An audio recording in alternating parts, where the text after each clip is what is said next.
I'm fine. I don't have any investments in any of that. This isn't going to kill me. It's going to kill them. It's going to kill Republicans. It's going to kill your grandparents. It's going to kill anybody with a 401k, with a pension, with a massive stock portfolio. I don't have money invested in that way. I've thought a crash was coming for the last 2 years. I took my stock out 2 years ago. Wake the fuck up, Republicans. Wake the fuck up. Why would all these billionaires be in this cabinet? Oh, now we're patriotic. We didn't used to be patriotic, but now we are. Some people are free thinkers. Some people think, I mean, there are people who voted for Trump who say, look, I like free markets, I like lower taxes, and so I voted for Trump. And I realize he's an important person, but honestly, like, my pocketbook's more important. And you can judge that, whatever you want to say. Like, I don't think the pocketbook should be more important, but for some people it is.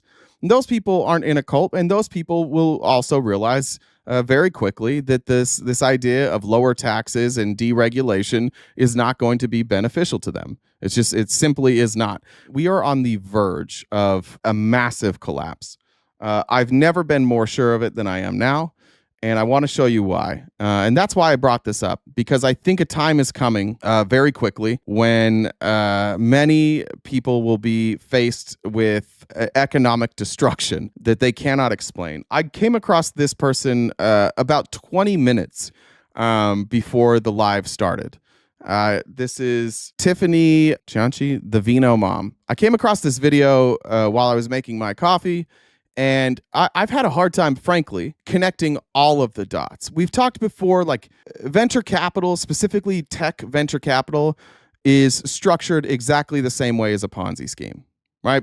So if you took just Peter Thiel, and you have Peter Thiel who has PayPal. In order to make PayPal work, and in order for PayPal to become the behemoth that it was, they had to swallow up competition. So anytime there was any company that created something that could be a threat to PayPal, they would buy that company and either implement the feature that they had created, or they would just not ever implement the feature at all, but that competition was gone. That's how Elon came into the Peter Thiel circle. Elon had a payment processing company that was a nightmare. They literally fired him as CEO, and they purchased his company, and then that goes into PayPal. Now, when they purchased that company, because they've spent, let's say, I don't remember what it was, let's say it's $100 million.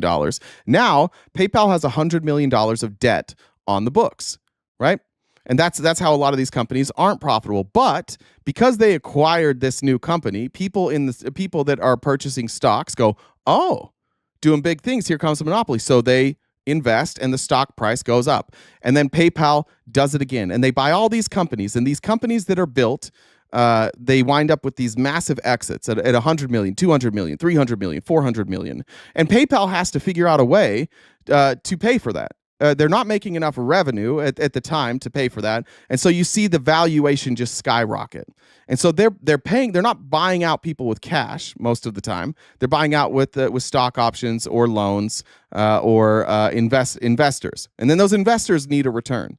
So there's all these failed companies. You look at PayPal now, and in the wake of PayPal are literally thousands of companies that used to exist, that didn't make any profit, that got paid millions, hundreds of millions, billions of dollars to go away. And all of that debt is on the books of PayPal. And that debt looks better when the stock price goes up. And then eventually PayPal became a behemoth, and they were able to do enough payment processing that they're profitable now. So they don't have to rely on these outside investors, but the stock price is very high. Now, most tech companies don't have that. Most tech companies never get to where PayPal is now. Most of them remain in debt forever until they either collapse or they're acquired by somebody else. But most of them never make any money.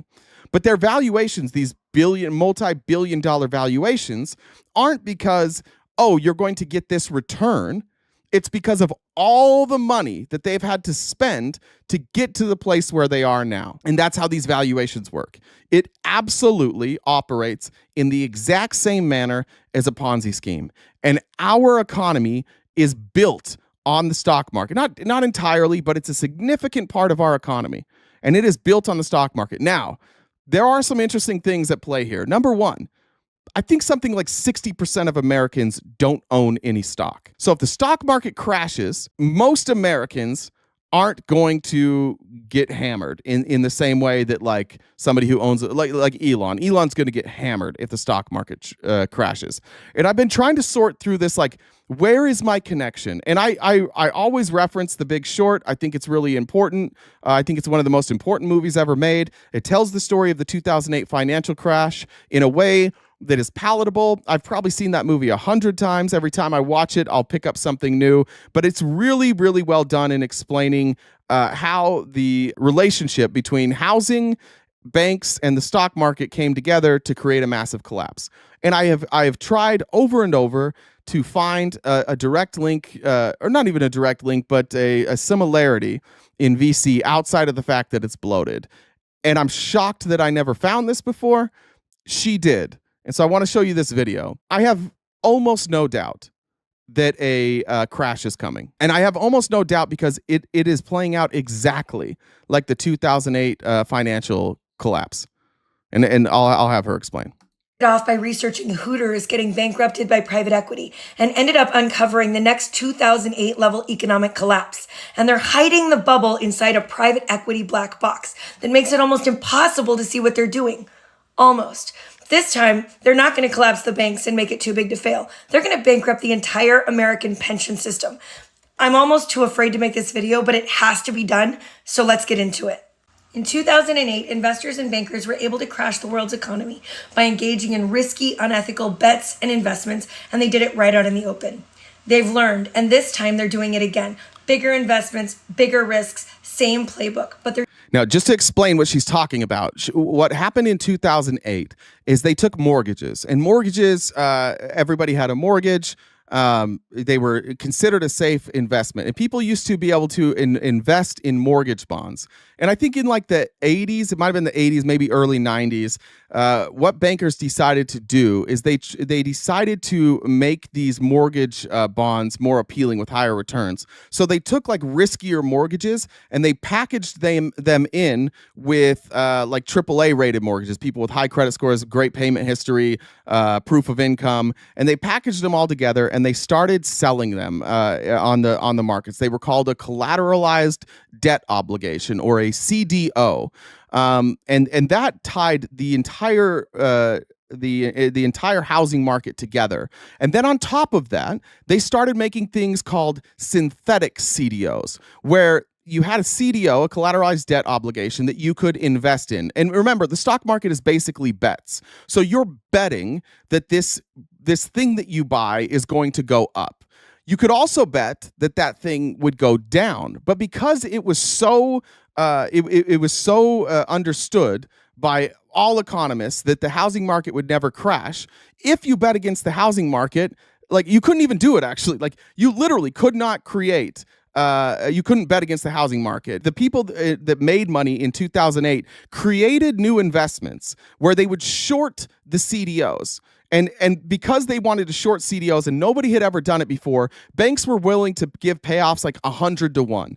They're like, fine, you make this bet, but if it goes up, you're going to pay money every month, annually, quarterly, however they had them structured, and you're going to have to pay us every time it goes up. And so you had these people sitting on these CDO bets, and the price kept going up, and they were paying. And what they started to see is that the CDOs, the loans which make up the CDO, the mortgages that make up the CDOs, they were starting to fail. People were starting to default. And part of the scary part about that is not just that people couldn't afford their homes. It's that when default rates fall, the rate goes up, and people had adjustable rate mortgages. I have a mortgage. It's not adjustable. No matter what happens in the market, my mortgage rate stays the same. But adjustable rate mortgages were kind of popular because they were like, hey, you might get a lower rate in the future. Mortgage rates could come down. And they paid the sales reps 10 times the commission to sell an adjustable rate mortgage than a standard mortgage. And so you had all of these brokers all around the country going out and taking people, even people who could qualify for a standard mortgage, and they were selling them adjustable rate mortgages. And along with these adjustable rate mortgages, they were giving out mortgages to people who had no income verification, no job verification, not even social security numbers. It was essentially put your name on a paper and you get a loan. That's what made up these CDOs. So a couple of savvy investors started looking into these CDOs and they're like, oh my God, these CDOs are made up of not all AAA. They're rated AAA, but some of them have 80% like B or double B ratings, and the default rates on those are skyrocketing. And once the default rate got over 5%, it was over. It was financial collapse, and they recognized that. It wasn't just the CDOs. Again, the CDO is this investment, and it's full of mortgages and adjustable rate and standard mortgages. It wasn't just that, but the bankers, the corrupt fucking bankers in our country, started making synthetic CDOs. What a synthetic CDO is that you could bet against a bet. And those payoffs were astronomical. So you had people who were betting against the housing market, and you had people, and very few people betting against the housing market, and most people believing the government when the government kept telling them this is stable. This is stable. The housing market will never collapse. Even as it was happening, Jim Cramer, I forget the guy's name who was the head of the Fed at the time. They're all saying like, no, housing's safe. Housing will never collapse, and it did. And because it was tied into the stock market and financial markets all over the world, it crashed the world economy. Now, I'm explaining that to you in all of that detail to show you what she found. She found this exact same system. This time, not with mortgages, this time with venture capital, specifically tech venture capital. They're doing it behind the smokescreen of private equity in bigger numbers. They're creating a bigger bubble than before, and it's not somewhere down the road. It's here, and it's about to pop. You see, for the last month, I've been trying to figure out why these companies that private equity had acquired were failing even though they were still succeeding. Joann's, 97% of their stores are still profitable. And yet they're still bankrupt, but they weren't bankrupt a year ago, and they still had the debt that private equity had stacked on them a year ago. So I wanted to know what changed. The same thing with Hooters. The same thing with, now in 2024, private equity bankrupted I don't know who she cut out there. It seems like she cut out a company. 10 businesses. And that was almost double their previous record. There had been huge increases in the amount of bankruptcies each year over the past 3 years. But I didn't know what had changed because private equity had held many of these businesses for several years, and they were still succeeding. Now, when she said, just to break it down simply, when she says private equity has these businesses, places like Joann Fabrics, like Hooters, they were owned by either a collective or an owner. They've been sold. And these private equity firms, people with a bunch of money, come in and they buy the entire business. And those private equity firms aren't just like the owners of the business. They're also saddled with other debt from other investments. That's what she's figuring out here. Like, oh no, these private equity investors are realizing what's about to happen. And so you're seeing this sell-off. And what we know historically from any economic crash is the first thing to go is retail. The first indicator that a crash is coming is a retail crash. That's why we're seeing, and it's been going, like it's slowly been happening. That's why you don't see malls anymore. That's why you don't see, places like TGI Fridays or Fuddruckers, places that like were relatively profitable. But once the VCs got involved and they were leveraged with these other investments, it didn't make sense anymore. But the first domino always to fall is retail.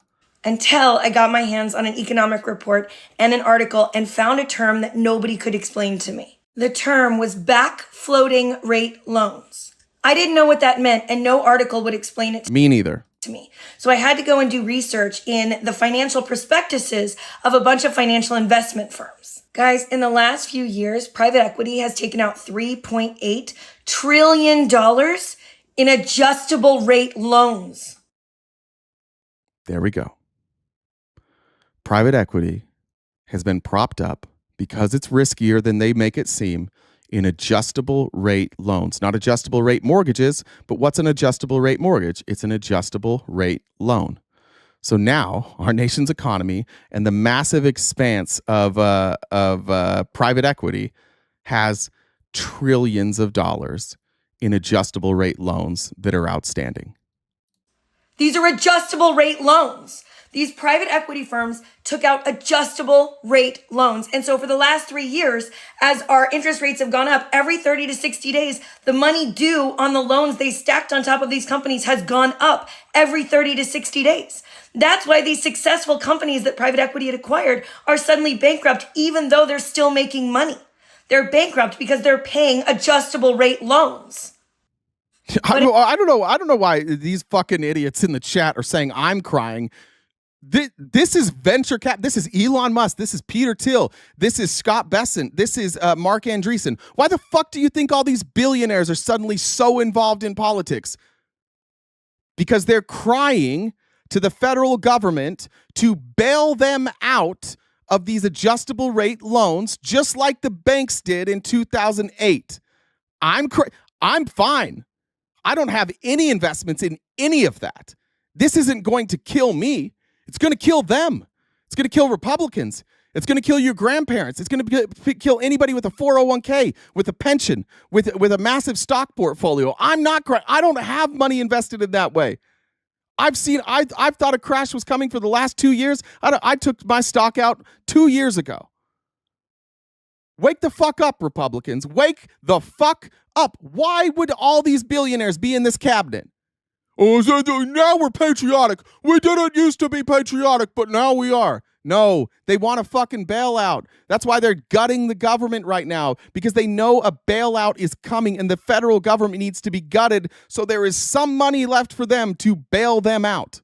But it doesn't stop there. It gets so much worse, because my next question is, why are the banks willing to give these risky loans to these private equity firms knowing it's going to cause them to fail? And the answer is because the banks aren't going to keep them on their books. The banks are immediately repackaging these adjustable rate loans as something called CLOs, Woo. Right? Remember we talked about this, CDOs.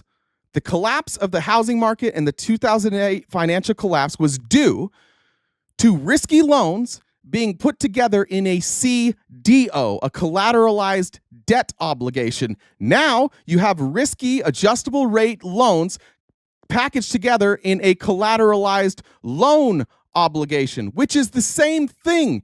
Instead of a D, it's an L. Instead of it directly linked to housing, it's directly linked to loans. It's the same thing. Which are then packaged and sold off to our pension funds as really great debt. And they tell them that it's a diversified portfolio. Are you hearing the Big Short in real time? Literally, all of these companies are getting bankrupted in greater and greater numbers. And all of this debt is adjustable rate.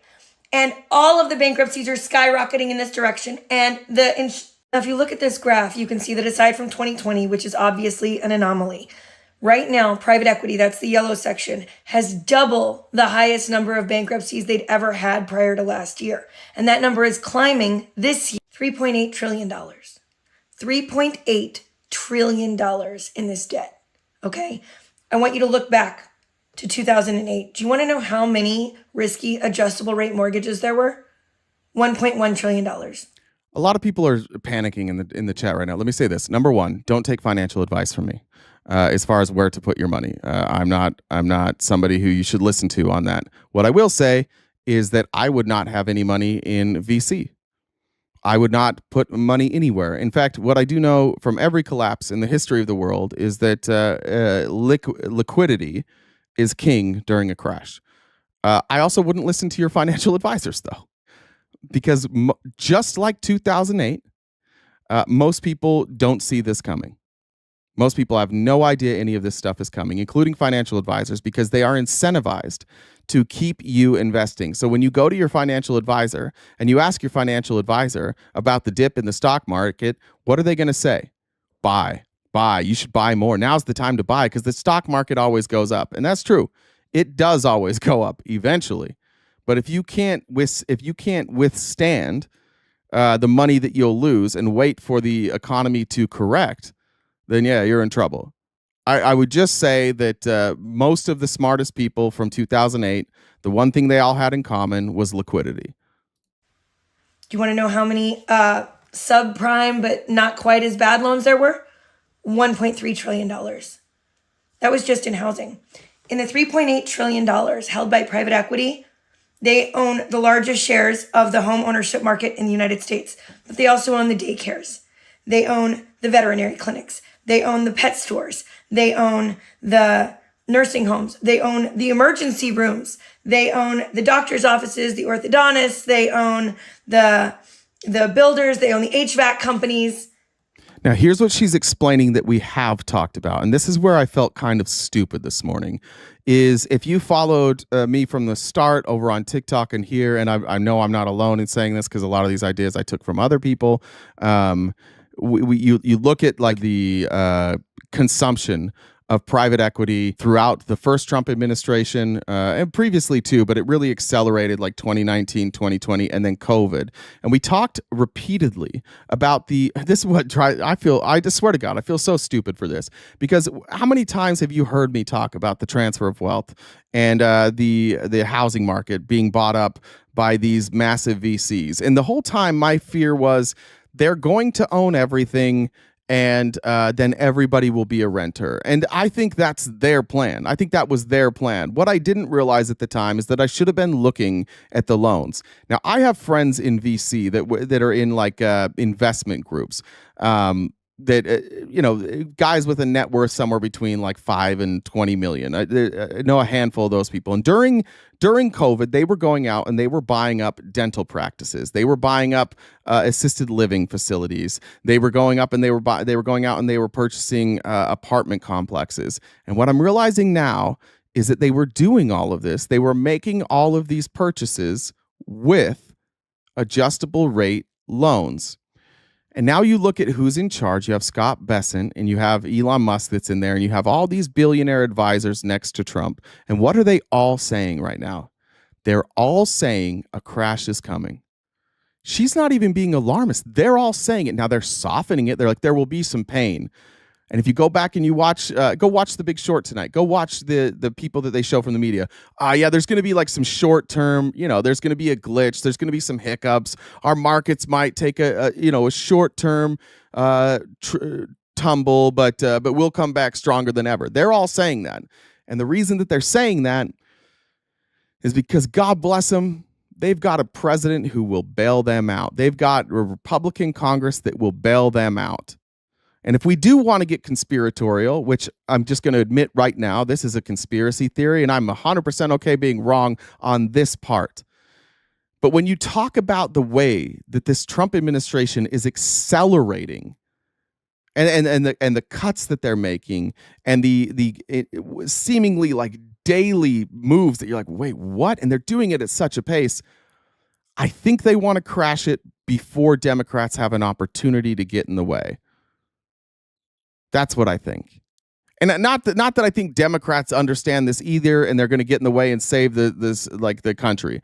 I still think this would happen if the Democrats were, let's say the Democrats won the House and the Senate. I actually still think all of this would happen. But what I do think is that there would at least be some pressure to not bail out all these billionaires who are about to crash our economy, because that's what's going to happen. And for everybody who's fearful, fine. The lesson we have to learn from 2008 is don't bail out the crooks who got us in this position. And so Republicans, whether they like Trump or not, whatever your politics are, please, for the love of God, don't support bailing out billionaires just because they also like Trump. When it inevitably happens, don't support them because they voted the same way you did, because you're voting to fuck yourself right in the ass. This isn't just housing. It's going to touch every single industry around us.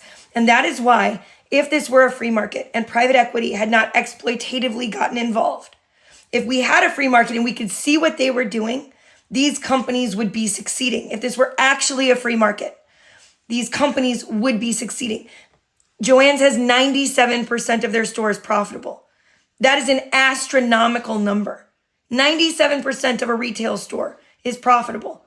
And they are failing, and they are closing every store, and it is further consolidating an already consolidated environment. And now there are thousands and thousands of employees that will not have jobs. And there are thousands of other businesses that are going through the exact same thing right now. And why? Because they know we will never allow the banks to be bailed out again. We would literally riot in the streets. But we're definitely going to allow them to bail out the pensions, because that's our grandparents. That's our parents. That's the working class. They know that this will get bailed out. And because there's no regulatory authority, there are no laws stopping private equity from doing whatever they want, they know they can get away with it. And we can't do anything to stop them. And that's where she's wrong. When a bailout inevitably comes, The bailout needs to be the people. There should, and that's where like the riots need to happen. I think that's the part she might be missing here is a bailout had to happen after the 2008 financial crisis, but there was a better way to do it. What you could have done is you could have forced the banks to change everybody's loans to a non-adjustable rate mortgage, and you could have paid off the delinquent balances of the homeowners. The money should have gone to the homeowners, but it didn't. It went to the banks so they could clear their balance sheets. And on those balance sheets were also bonuses. And some of them paid themselves 30, 40, $50 million bonuses after they crashed the economy. Now, you could have recovered from this economy, and you could have set a precedent to those banks, a big fuck you to the banks, if you would have given the money from the bailout to the homeowners. Instead, homeowners across the country were left with bankruptcies. And that means they couldn't purchase another house for at least 7 years. Assuming that this didn't financially crush them, they couldn't even get a home loan for at least 7 years. And so all those houses that were left on the market were gobbled up by who? The people with liquidity. And who were the people with liquidity? People who saw it coming or had a high net worth, and the banks, because the government just handed them a bunch of fucking liquidity. That's where we have to learn. When this happens, when the pensions fail, people should be reimbursed. People should get the value of their pension. And the fuckers that did this shouldn't get a dime. And this is not partisan. This is as nonpartisan as you could get. Everybody in this chat right now, every single person, I don't care what side of the aisle you're on, if you're on any side of the aisle, we are the people who are going to be fucked. So let's make sure when this inevitably happens that we come together and we throw aside party politics and we agree that when this happens, we pressure all of our elected representatives to pay back the people and not the banks. And until that happens, let's talk shit to each other. We're gonna argue politics, and I'm not gonna be this like, oh well, I see it every way. Like, we're gonna argue. You and I, MAGA, we're gonna argue, and I hope you do. But on this one issue, on the issue of like when somebody fucks the economy, who should get the money? The rich people who fucked it or everybody else who got fucked? I'm going to say the people who got fucked get the money. And I think I don't think there's anybody in this chat who would disagree with that. I don't think there's any American that would disagree with that. So I'm just saying, when it happens, don't let yourself get hung up on party politics. Demand that it happen, demand that the people be reimbursed, and support legislation to stop it from happening ever again. Let's see, this is kind of like freezing. The important thing you need to understand is this wasn't done by accident. This was done by blatant, intentional greed. The private equity firms wanted the cheapest debt they could get, and they believed, arrogantly, that the debt would stay cheap forever. They had 0% interest rate loans for ages. And so they took on these adjustable rate notes thinking they could keep refinancing forever out of it. It was arrogant. But it also meant that they got to collect bigger fees because they were taking risky debt that cost less. The bankers were happy to give them because they got higher fees on offering bad debt. They were going to get paid no matter what. At the same time, the private equity firms mandated in their contracts with these companies they acquired that they were advisors and that they were a management company. So they also get paid that way. And then they sold the land out from under these companies and all their assets and made themselves whole before any of this even began. They're already cash positive. The banks knew they wouldn't be held accountable because they were going to bundle it up and pass it off to the pensions. And even the pensions were reckless because they're buying these mechanisms because when you purchase into private equity, when you purchase private equity debt as a pension, you get to put on your books, especially if you have an underfunded pension, the projected gains for 10 years, which means for 10 years, it looks like that pension is more shored up than it is. And at the end of that 10 years, when it's time for that fund to close out, suddenly then all of the bad debt comes crashing down on the pension. But at that point, there's a new leader on the pension fund and they've kicked the can down the road. So even they were reckless. But at the bottom of all of this is the bankrupting of the fabric of our society. We are losing our businesses. We are losing our doctors. We are losing our orthodontists. We are losing our nursing homes. We are losing our funeral homes. And one by one, they're going to fall under the weight of this really horrible adjustable rate debt And nobody is talking about it. I could only find 2 articles in very obscure financial magazines that even talk about these back floating rate loans. I'm not an expert on all things financial, but one thing I've studied extensively is the financial collapse of 2008. And this is exactly the same thing. And just like 2008, nobody would cover it. Nobody would talk about it. And the people who raised the alarm, all of those people were told that they were crazy. Don't let people say that you're crazy, but prepare yourself. Because, look, I don't think Trump's going to talk about it. I don't think the Democrats are going to figure it out. I don't think they're going to talk about it. I don't think that anybody in politics is going to take the time to understand this. But you guys, us, we can be people that are prepared for it. We can be ready. We can be ready with the messaging.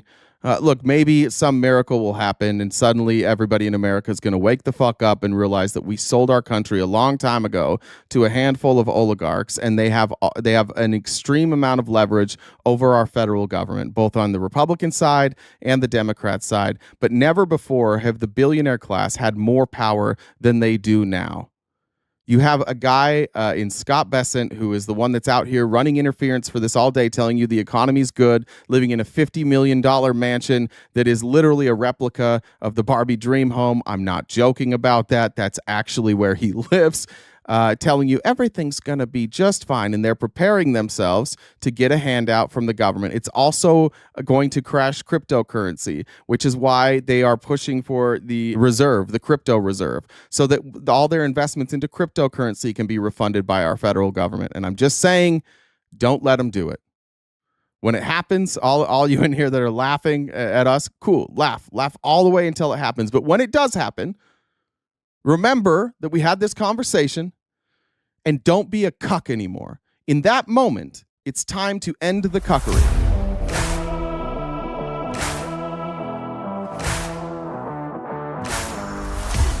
Oh, so now we're patriotic.